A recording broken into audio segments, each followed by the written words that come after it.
1, apartment 4, open 9119. Any Hallback units at 200 1779 and RD 457. Welcome back, Original Gangsters. OG out here with you at the OG compound up on Danger Mountain. And the snow here in western Idaho has finally started to melt.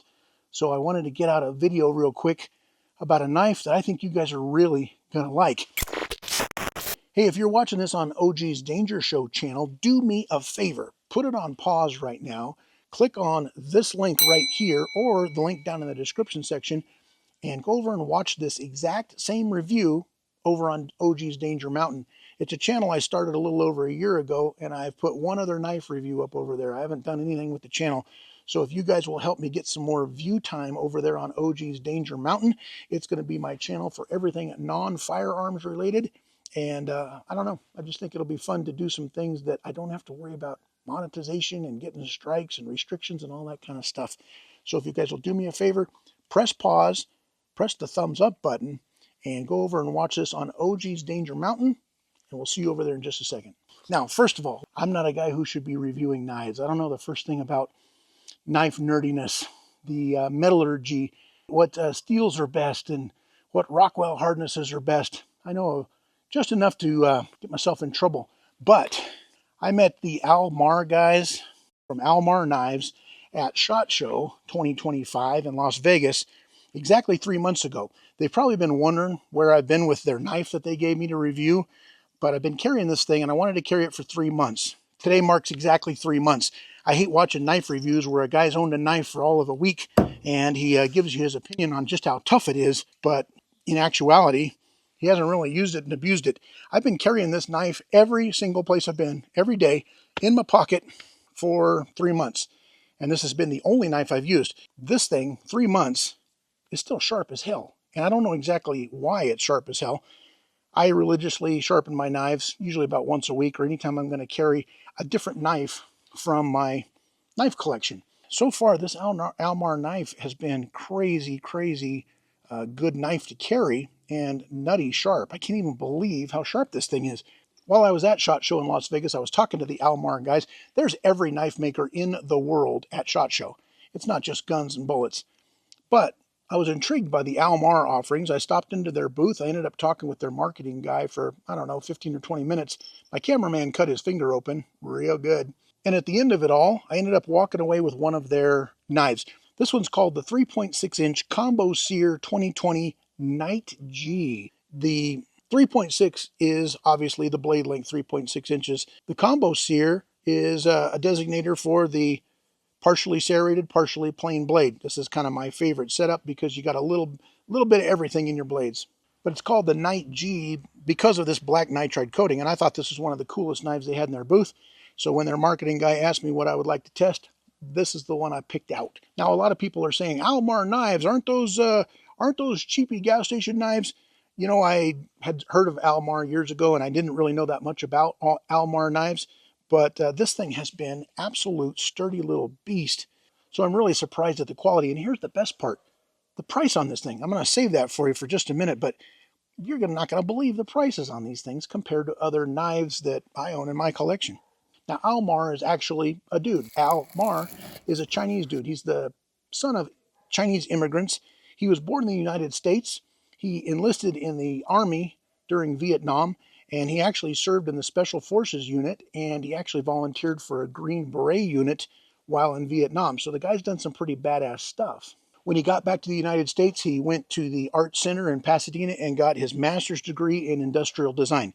So not only does he know what a knife needs to be, but he knows how a knife needs to be designed to be ergonomic and very useful. Almar worked for Gerber for a long time and got to know the knife trade before setting out on his own in 1979. So in the early 80s, he made a lot of knives for the police and the military, and one of the first ones he made was the SERE folding knife. Now, here's an interesting little fact. Now, I hate it. You guys probably hate it too. When any tool out there, whether it's a knife, gun, a baseball hat, anything that's named after a special forces unit that really has no pedigree there, you see it all the time. Navy SEAL knives, Navy SEAL watches. By the way, my non-Navy SEAL watch is awfully dirty. You see SOG knives and everything. It's alluding to the fact that these things were used or approved by these special forces units when 9 times out of 10 they weren't.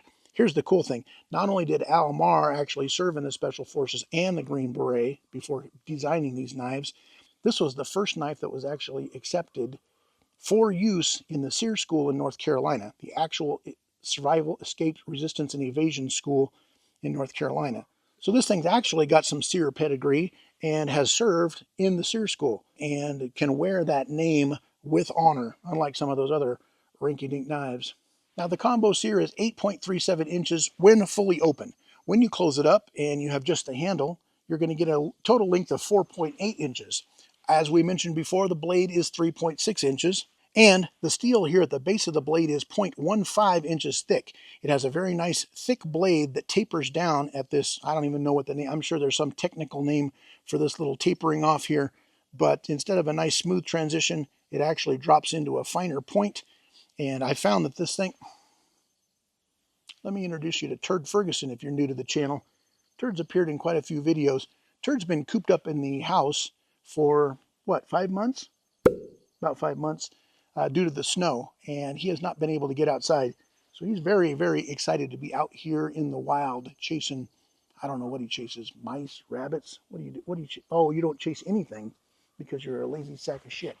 Now the blade steel on this thing is called D2. I don't know that much about blade steels. In fact, I know virtually nothing about blade steels. All I know is this thing's been very strong.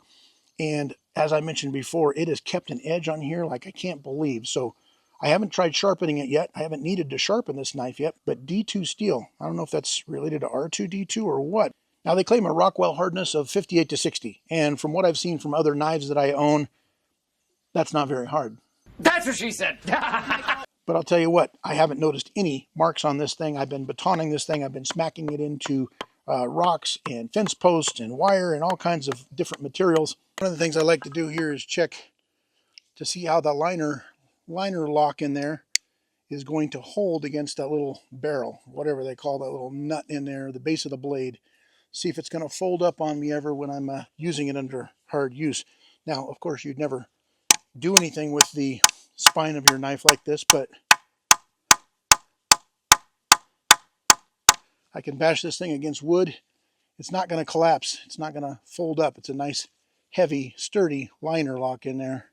Almar calls this their Talon style blade, and as we mentioned before, it's a combo edge with the serrated knife and plain edge knife.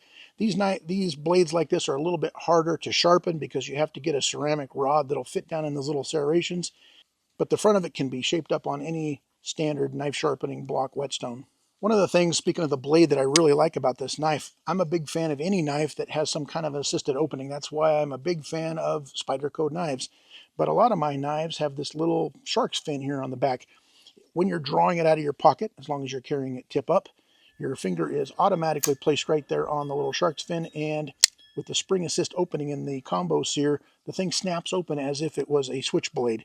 So very easy to open, and with one thumb you can fold it up and put it back in your pocket, one-headed knife. This is a flat grind blade, if you know anything about blades, and I know very little, and it's coated in there what they call their black titanium coating.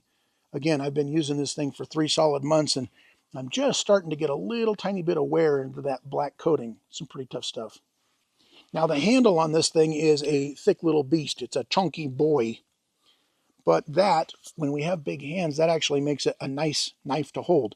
It's actually 0.57 inches according to Almar's website, a little over ½ an inch wide. Did I mention that these are G10 little textured scales there on the side? So it gives you nice, good grip on it. I've got big, giant Shrek hands, and I can get my hands all the way around that and still have room at the base of the knife. It's got rounded G10 scales on it, and the thing has been really nice to use. This thing weighs 4.7 ounces, so it is, again, a chunky boy. It's not the lightest knife I own. It's actually a little heavy. Good Lord, this cat has been gone for like 2 minutes, and he came back covered in dirt. Where did you go? A little dirt merchant. At 4.7 ounces, this thing is a little heavy, but I've been wearing it even in lightweight shorts around the house, and it's just not too heavy. It works perfectly. So that brings me to the price, and this is crazy. I don't carry a lot of very expensive knives. In fact, I have very few. When I was on duty for all those years, I carried very, very low-end knives because I beat the shit out of them, and they often fell out on the side of the freeway somewhere or out in the countryside. Almar knives sells this thing through some knife distributors for $62. That's right, this thing is $62. That means this extremely tough, very, very sharp 3 months later knife that is very, very well built is about half the price of my Spyderco. This thing is 62 bucks. When you go over to Almar's website, and I'm going to leave you a link down here in the description section, that's something I can do on a knife review. When you go over to Almar's website, they're going to give you several different distributors that sell their knives. When you click on that, it's going to take you right to this knife at Blade HQ or, I don't know, Knife Town, Knife City. And when you get over there, you're going to see these knives, 62 bucks. You know, one of the things I'm most impressed about is this clip.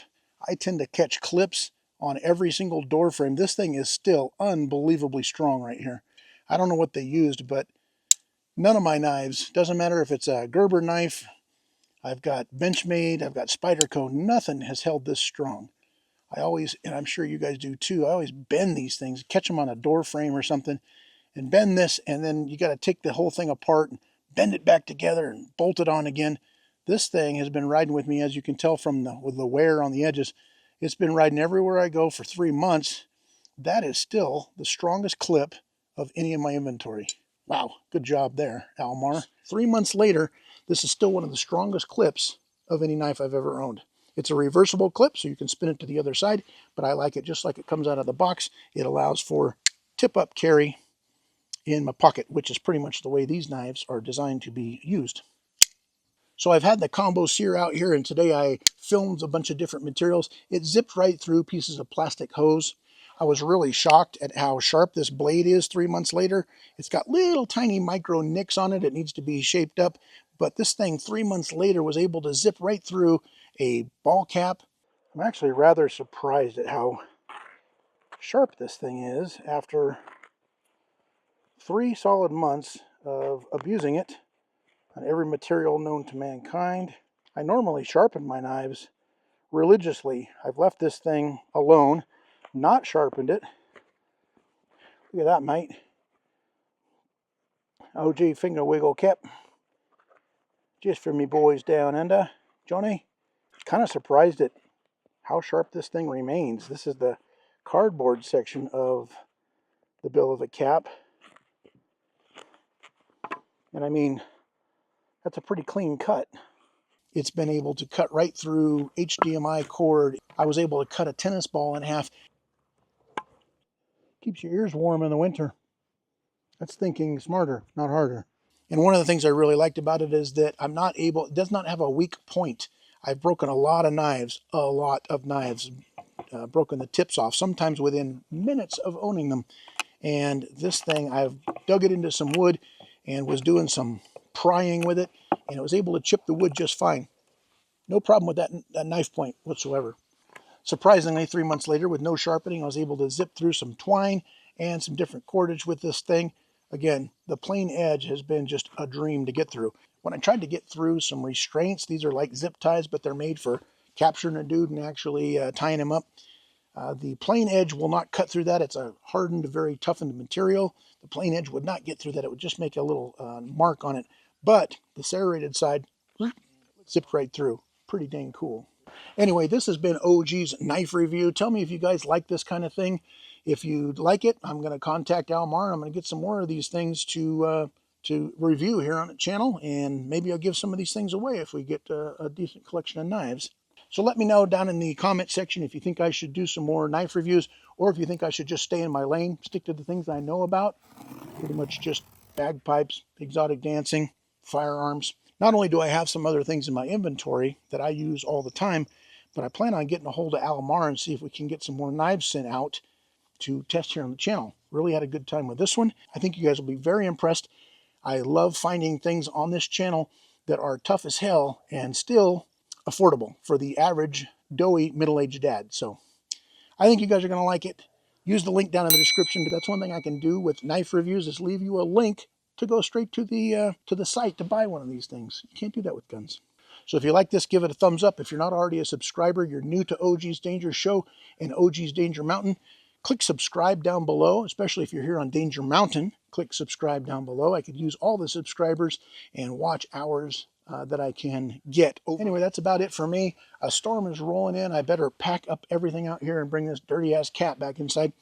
Thank you guys for stopping by and listening to this goofy knife review. You guys stay safe out there. OG out.